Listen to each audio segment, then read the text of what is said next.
Good morning from our global headquarters in New York. I'm Danny Berger. Welcome to Bloomberg Brief. Let's set your agenda. The less bad option, Senate Democratic leader Chuck Schumer walks back his government shutdown threat. Bouncing back, stock futures rebound after the S&P entered correction territory as those shutdown risks fade. And Washington quietly tightens Russian sanctions as it continues to seek a ceasefire deal. President Putin says, let's talk. Well, it's official. We got a correction. We are now down 10.33% from an all-time high, which I would remind you was only 16 trading days ago. That is the fastest correction, the seventh fastest correction since 1929. I don't want to tell you what the other examples are of those quick corrections because they will make you upset to know that we're basically at COVID and financial crisis levels. But we tried to rebound this morning, up about 0.7% for the S&P. NASDAQ 100 futures tries to make it 1 whole percentage point higher. We are on track for the worst week in 2 years when SVB collapsed. Bonds did what they were supposed to do yesterday. They rallied. We are giving ever so slightly some of that back this morning, higher by a basis point on your 2-year yield, your 10-year yield. That is higher by, let's call it 3 basis points. Will round up to 429 is where we stand on that. Gold trading at a record high, $2,993 an ounce for your gold price this morning. Some individual stocks we're also keeping an eye on this morning. Kering having a rough go of it in the European trade, falling this morning, down more than 13.4%. It caught investors off guard. It had a surprise announcement of an appointment of Gucci's new artistic director. The issue is that investors had expected a high-profile external hire to lead Gucci in a new direction. Instead, they promoted from within. UniCredit, that's also on the move this morning, up 1.5%. They obtained regulatory permission from the ECB to own up to 29.9% of Commerce Bank. That does confirm an earlier Bloomberg report. It's extending its decision on whether to seek an acquisition of Commerce Bank, quote, well beyond the end of 2025. Finally, rounding things out with the pre-market mover for you, DocuSign up 10.8%. Its fourth quarter results beat expectations and gave a billing outlook that is seen as largely positive. Well, we've got a great show coming up for you. In just a few moments, we're going to catch up with Monica Defend of Amundi. Later in the hour, we will be speaking with Caffrey of JPMorgan.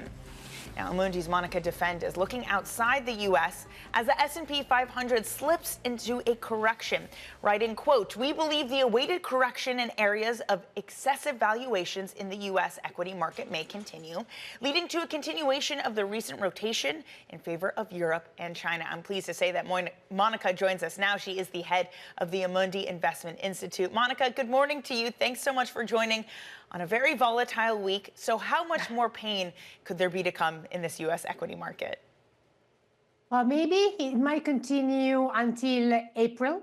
The reason being the decision on tariffs will be disclosed by then. So we hope that at least some kind of certainty will be there starting from April the 2nd. And then it will be the first 100 days term of presidency.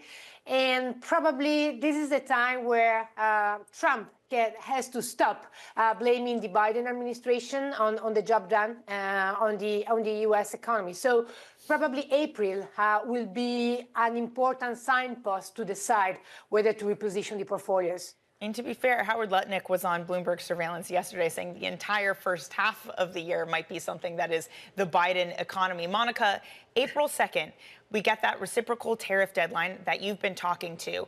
Just as it stands, are markets appropriately priced for that event risk?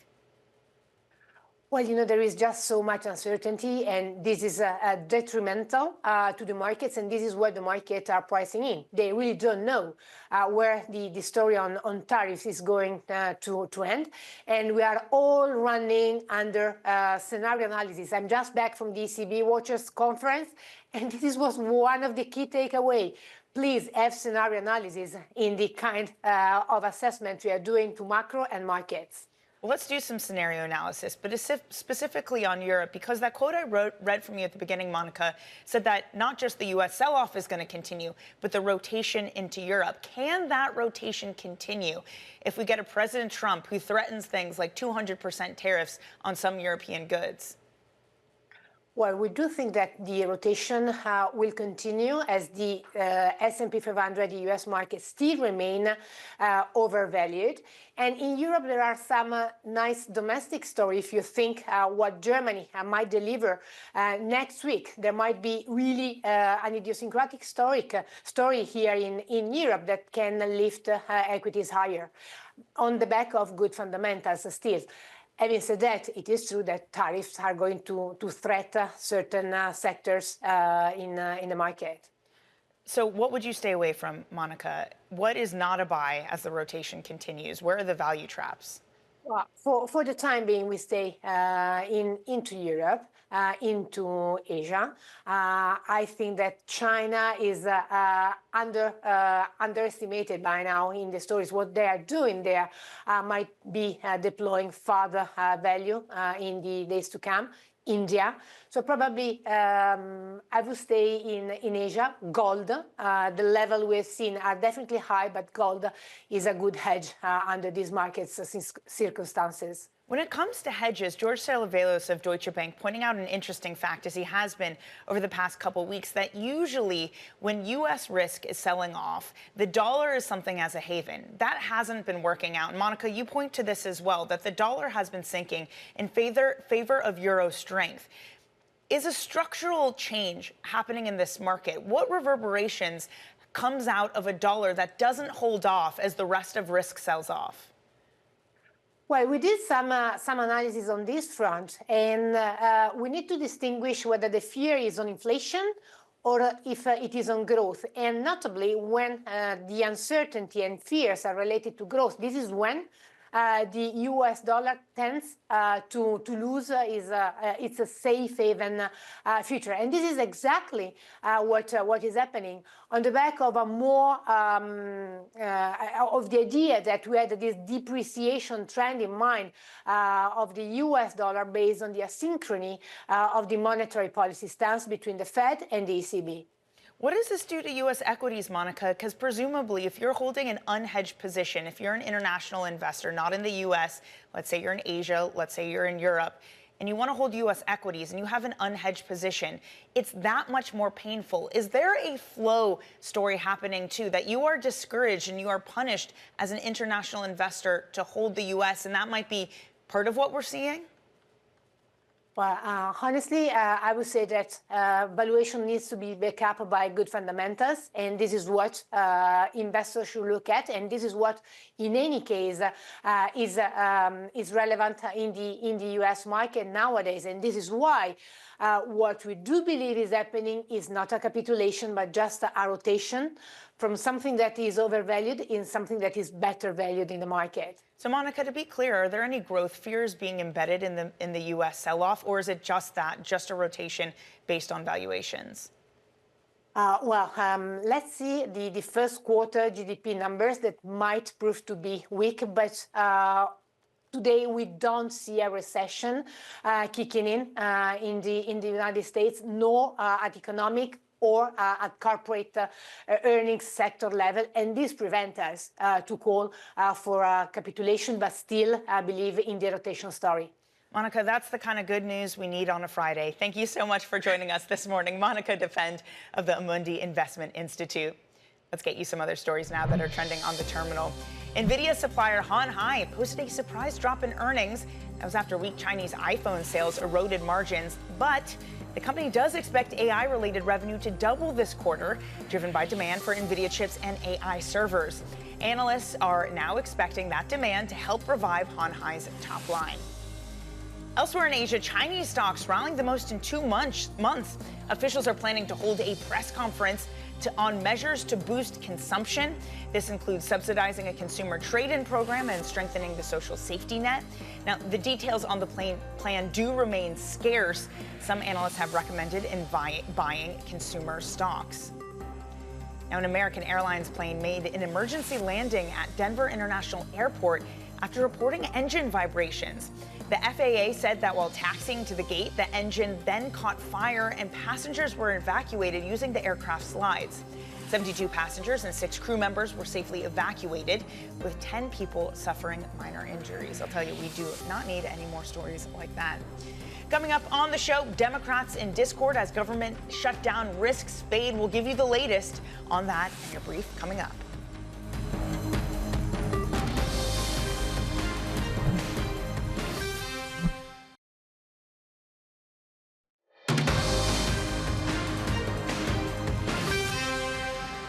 For Donald Trump, a shutdown would be a gift. Right now, Donald Trump owns the chaos in the government.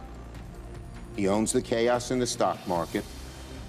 He owns the damage happening to our economy. It is my job to make the best choice for the country, to minimize the harms to the American people. Therefore, I will vote to keep the government open and not shut it down. Senate Minority Leader Chuck Schumer confirming there that he would back the Republican spending bill and avert a government shutdown. Not all Democrats agree with the decision, though, to allow the government's agenda to move forward.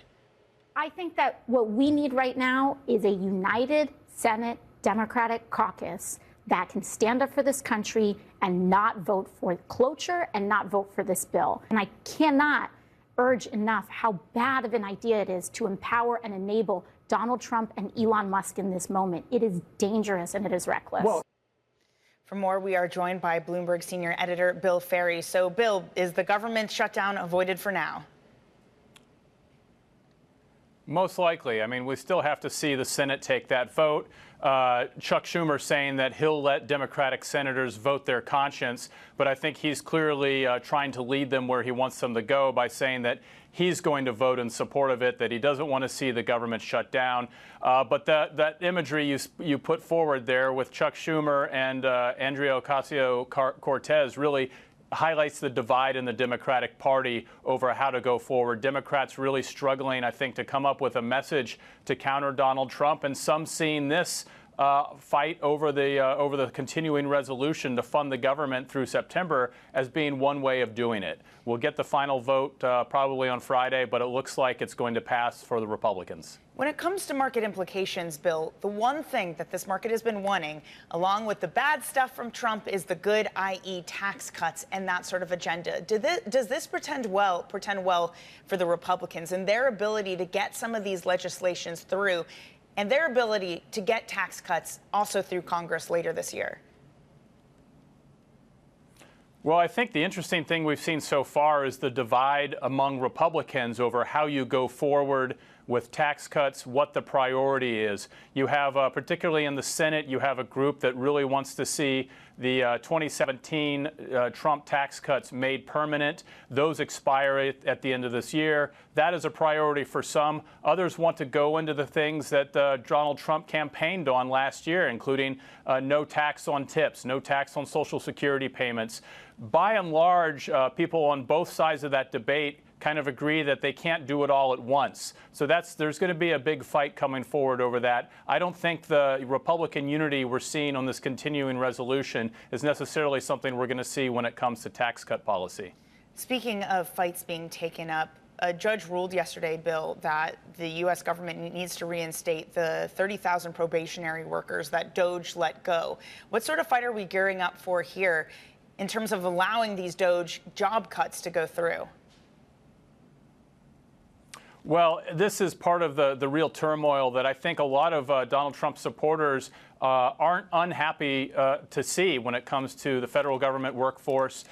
It's already been very disruptive for them. You've had people sent home. You had people who thought they were fired, then get rehired, and then perhaps even get fired again. So I think it shows that there's just going to be a lot of turmoil. If you are one of these employees, you're going to either be living with a lot of uncertainty if you try to stick with your job, or you're going to give up at some point and start looking for other options. Yeah, a lot of back and forth. Bill, thank you so much for today and all this week. That is Bloomberg's Bill Ferries. Now, quick check on markets this morning because we are attempting to bounce back. If we are unable to, and if the losses of this week hold, it would be the worst week in 2 years since SVB's collapse. S&P 500 futures up about 0.8%. Your U.S. dollar, little change. Meanwhile, 10-year yields move higher by 3 basis points after rallying yesterday with risk doing worse. Okay, coming up, BMW looks at $1 billion worth of a hit from the trade war. We're going to have more on Oliver Crook's interview with the CEO. That's coming up next.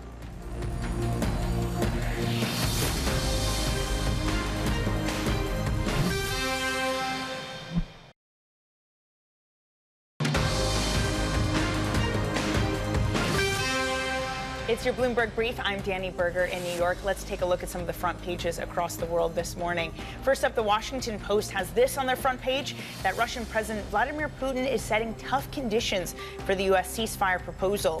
Conditions include demands that the U.S. halt military supplies and that Kyiv not use the pause to strengthen its defenses, rearm, or mobilize. The U.S. has also tightened sanctions on Russia by restricting payments for energy. Next up, Reuters leading with China, Russia, and Iran calling for an end to sanctions. This comes after Tehran spurred President Trump's call for negotiations. The three countries emphasized the need for political and diplomatic engagement and dialogue based on mutual respect. And on the Bloomberg, BMW's car-making profits will lag well below its long-term targets this year. BMW is facing challenges, including declining sales in China and escalating trade tensions threatening U.S. deliveries. Joining us now for more on this story is Bloomberg's Oliver Crook, who spoke with the CEO earlier today. Oliver, what were your takeaways from that conversation? So listen, Danny, this has been a very challenging year for the auto sector in 2024. There's no way around that. We've seen that really across the board, but really that's the case for BMW, which basically spent a huge amount of money last year developing their Neue Klasse. These are the new range of EVs that they're going to start production at the end of this year. And we've seen the evidence of that in their margins. So just to say what they did in terms of margins last year came in at 6.3%. That is pretty low compared to anything that you expect from the luxury sector in the auto market, what you expect from BMW. The year before that, it was closer to 10%. And now they're guiding forward to this year that the margins are going to be stuck basically between 5 and 7%. That is down in part, Danny, to the slowdown in China. That really accelerated in the back half of the year. But listen, that's not all it. It's not just looking back, it's looking forward. There is this question of tariffs. So I spoke to the CEO a little bit earlier, and I wanted to know what the impact would be of the tariffs that have already been announced. Have a listen to what he had to say. We don't think that all these tariffs will last for very long. Some of them might last a little bit longer, but we accounted for that with 1 billion euros in our guidance. So from that point of view, we're quite safe. But at the same time, we of course fight for free trade because. If you overdo it with tariffs, it sends a negative spiral to all market participants. So there is no winners in that game. So, Danny, what's interesting here is that basically these are just the tariffs between Mexico and the United States that he's referring to. The BMW makes their 3 Series in Mexico. They're not USMCA compliant, so they need to pay tariffs. The cost for them is 1 billion euros. That has nothing to do with these possible reciprocal tariffs that are coming in April. And I have to say, I'm not sure that I share the CEO's optimism that the tariffs will not be there for a very long time, just given what we've been hearing from the Trump administration over the last few days. Oliver, I thought that was really fascinating, too, his optimism there. And we have had more escalation of a threat of 200% tariffs on various European alcohol. We get the deadline, April 2nd. How at risk does Europe seem of getting caught in a more escalated trade war, just given what we've heard over the past 24 hours? What I think is interesting is that, the European approach has been very different, and this is something that was laid out by Howard Lutnick in the interview that we had with him yesterday. It's been very different from, say, what the Japanese, the South Koreans, and the UK have been doing, who basically have not really struck back on the United States. They're taking their time. They're going to negotiate with just basically the tariff coming one way. The Europeans have pushed back. The part of the reason they can do that is the trading relationship between the EU and the United States is $1 trillion, right? This is a huge trading relationship, about a 250 euro surplus from Europe, and that's really what Trump wants to adjust. They see themselves as in a position to potentially be able to negotiate further. But listen, looking into this and looking at these companies in Europe are going to be very, very affected by these tariffs if they come into fruition.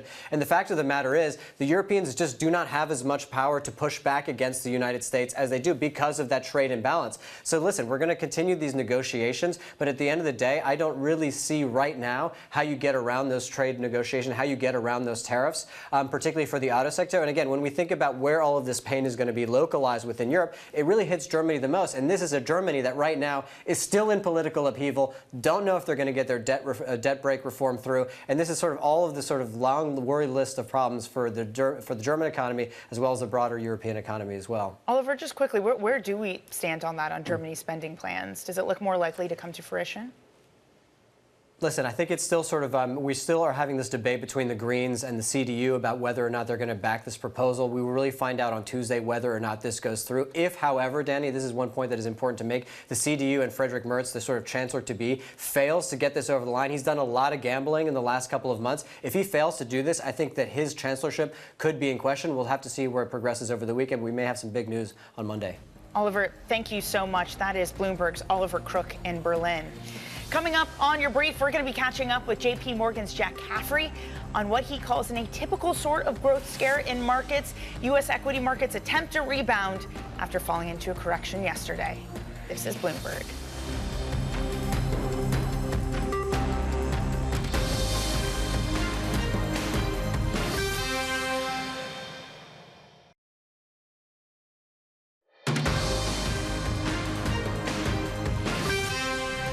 From our global headquarters in New York, welcome to Bloomberg Brief. I'm Danny Berger. Let's set your agenda. Bouncing back, stock futures rebound after the S&P 500 enters a correction as the risk of a government shutdown fades. Warnings from the autos, BMW and Tesla sound the alarm on the impact of the escalating global trade war. And Washington quietly tightens Russian sanctions as it continues to seek a ceasefire deal. President Putin says, let's talk. So we attempt to rebound this morning. Will it stick? We're up nearly 1% for both Russell 2000 and NASDAQ 100 futures. By the way, this correction happened in only 16 trading days. 16 trading days ago, we were at an all-time record. Things have changed very quickly, but at least your bond market is working. When S&P 500 was selling off yesterday, bonds were rallying. The opposite happens today. Your 2-year yield, that is up a basis point. Your 10-year yield up 2.5 at 4.29. Gold is also at another all-time record, just below $3,000 an ounce. By the way, we're going to get University of Michigan Consumer Sentiment Survey out later today, so that is another data point for you to look out for in the middle of a Fed blackout period. So yes, we are down 10.33% from the high. JPMorgan's Jack Caffrey weighing in on that recent stock rout, writing, quote, what it seems we are experiencing is not a growth scare, but a growth scare rather, but not the typical sort of growth scare that has been making equity-oriented people so twitchy. Instead, what might be moving to the fore of traders' mind is the ability to grow and the profitability of that growth. Joining us now is Jack Caffrey, equity portfolio manager at JPMorgan Asset Management. Jack, I just wanted to make sure I got my words right, because I know you think this is an atypical growth scare. It is not a normal one. Just describe what that is. Well, if we think back like our sort of standard academic recession, the Fed raises rates too much, the economy slows, and then you wind up having to work off inventories.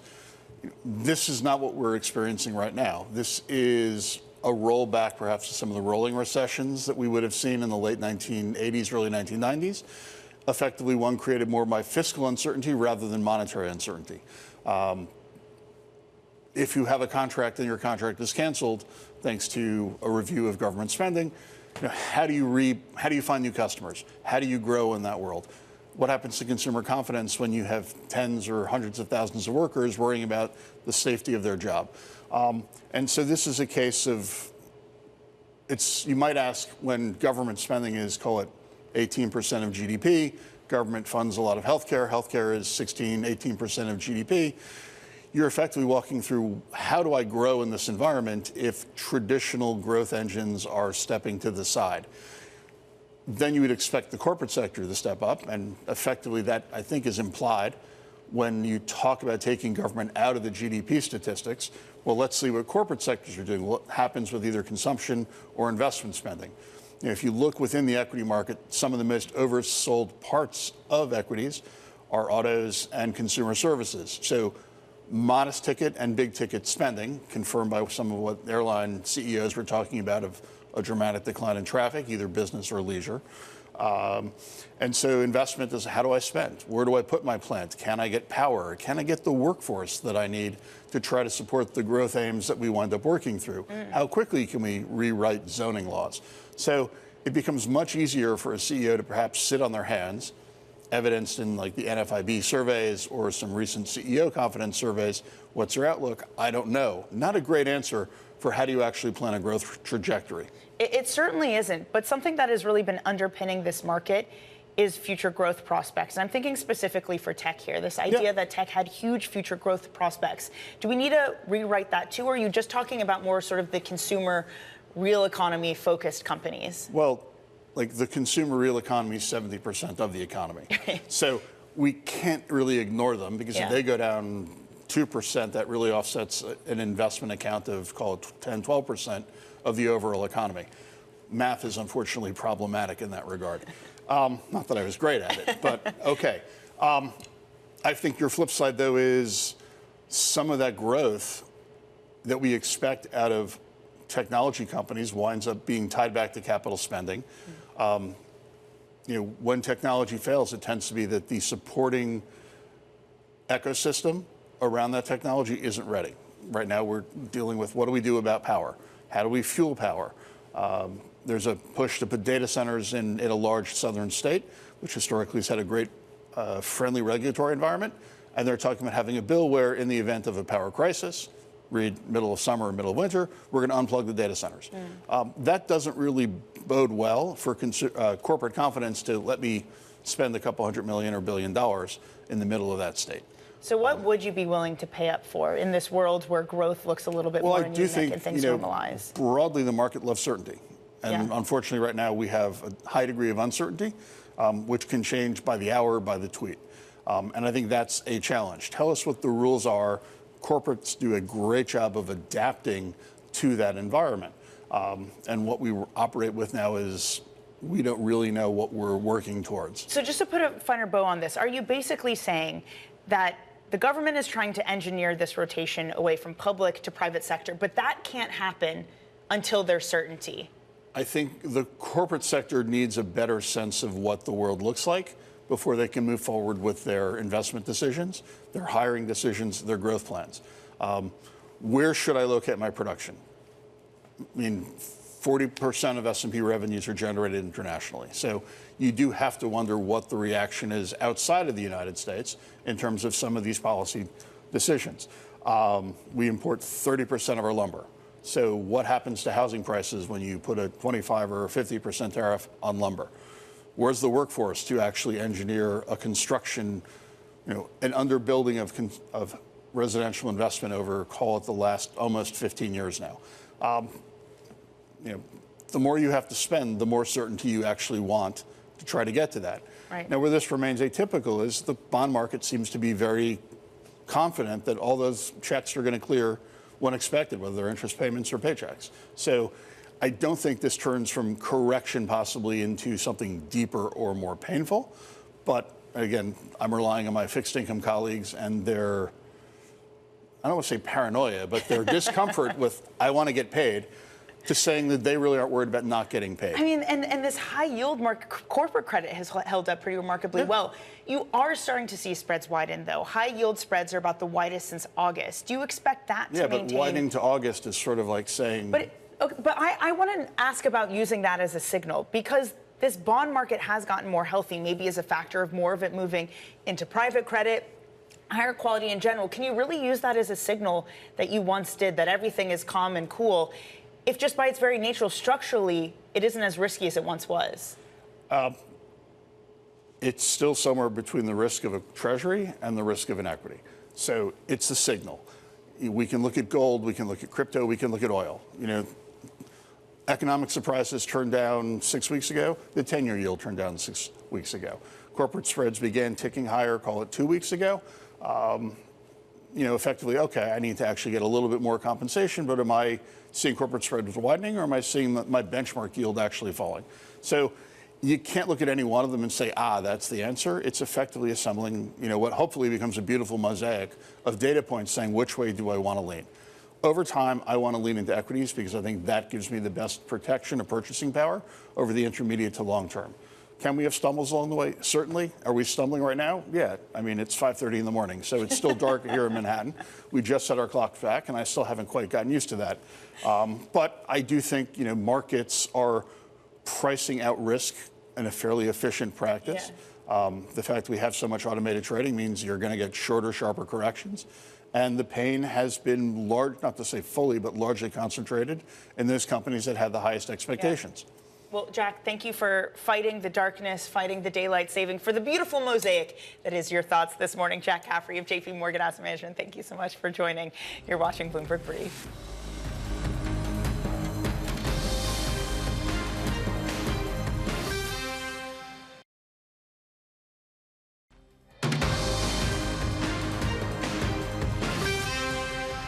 For Donald Trump, a shutdown would be a gift. Right now, Donald Trump owns the chaos in the government.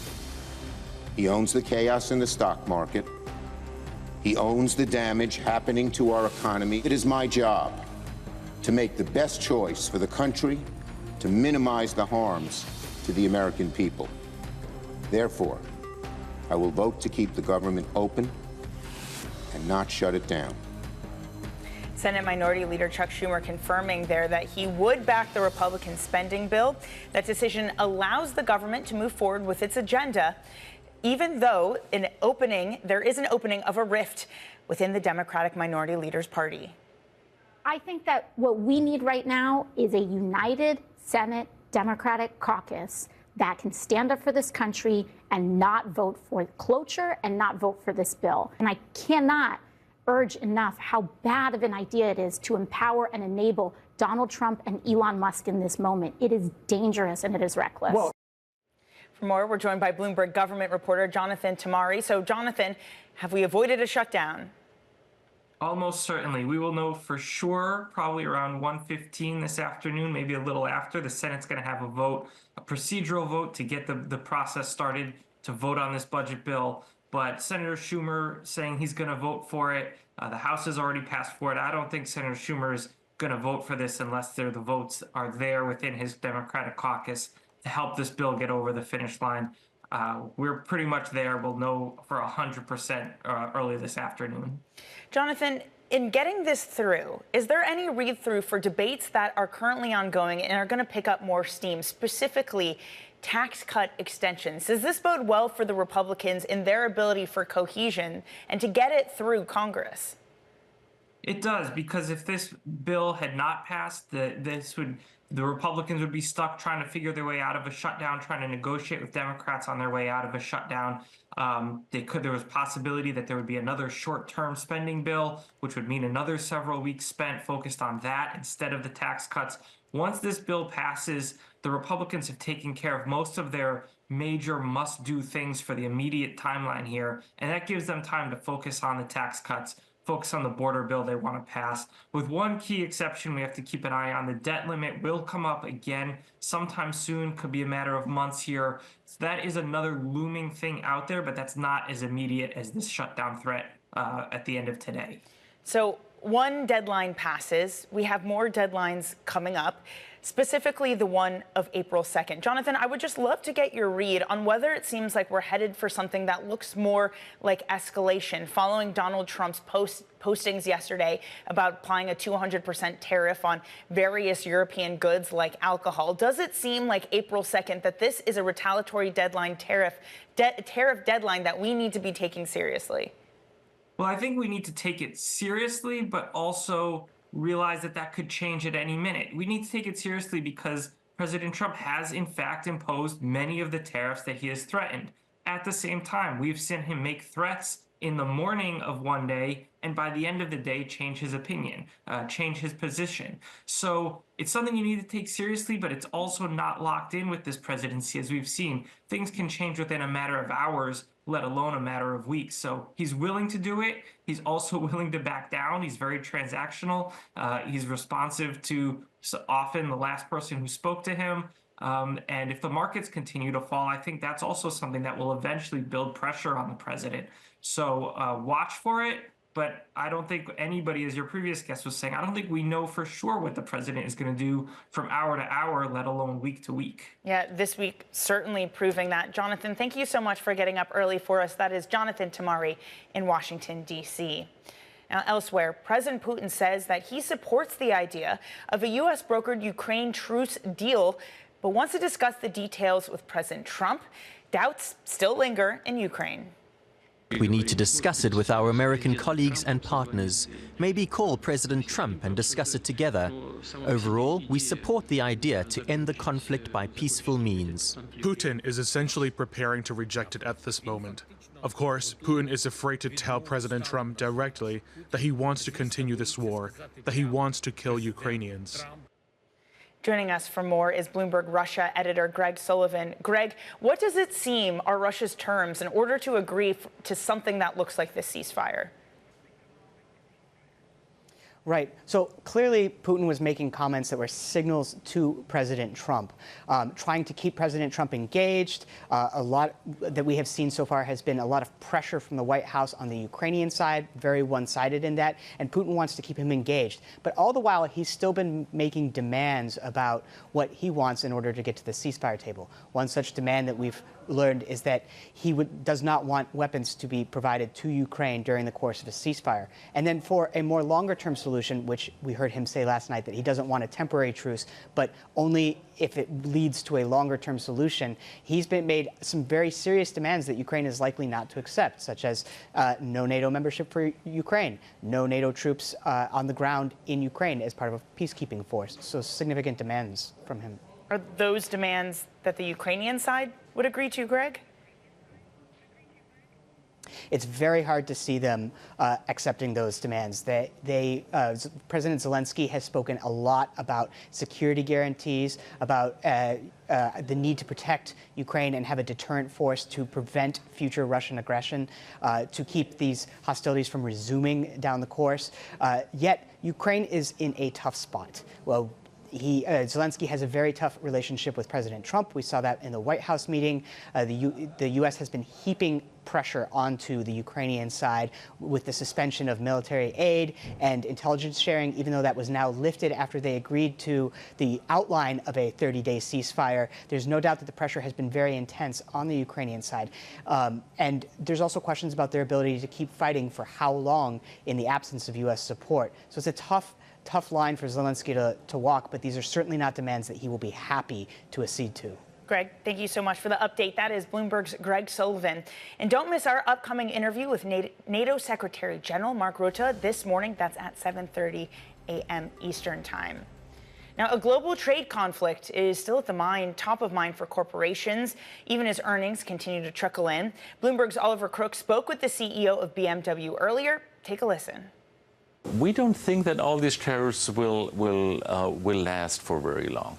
Some of them might last a little bit longer, but we accounted for that with 1 billion euros in our guidance. So from that point of view, we're quite safe. But at the same time, we of course fight for free trade because if you overdo it with tariffs, it sends a negative spiral to all market participants.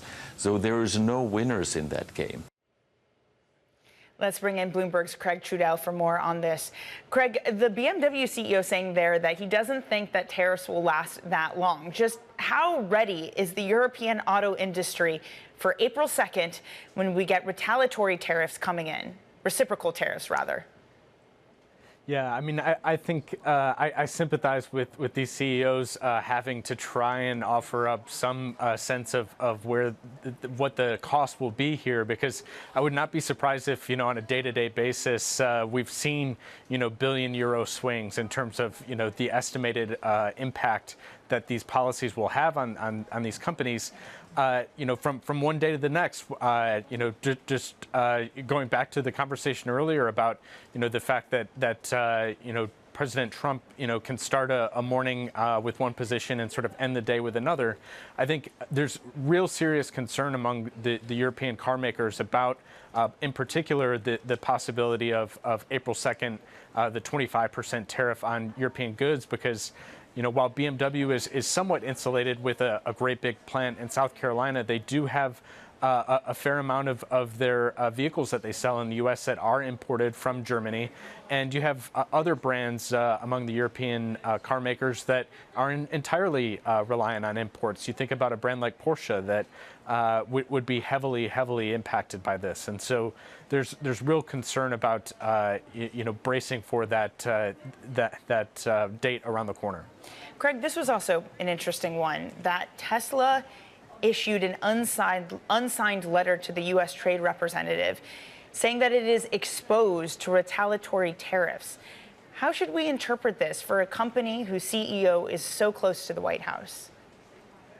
I think it's very telling that it was unsigned, especially given the fact that Elon Musk has not shied away from I guess to use the word retaliation, doing so against his own employees. I think he's had to take a position, of course, of being no matter what, be supportive of the president, given the role he's playing in the administration.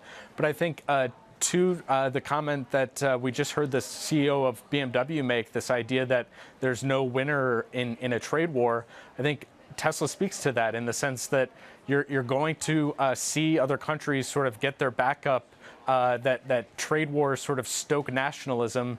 We will see that have an effect on Tesla, and I think that is likely playing at least some role in the slow start to the year that the company is having over here in Europe. To see just this week also in Canada, the province of British Columbia, taking action against Tesla products. You're going to see, as a result of the Trump administration taking a more sort of hardball trade approach, that other countries are going to take that out on American products. And you may not even necessarily have to see tariffs, retaliatory tariffs put in place. You'll see that nationalism reflected in the way that people shy away from American products, whether the Trump administration, intends for that to happen or not. Yeah, you've already started to see some of that come through in European Tesla sales. Craig, thank you so much. Bloomberg's Craig Trudell there. Coming up, we're going to wrap up the week with some economic data. We'll set you up in your day ahead next. This is Bloomberg.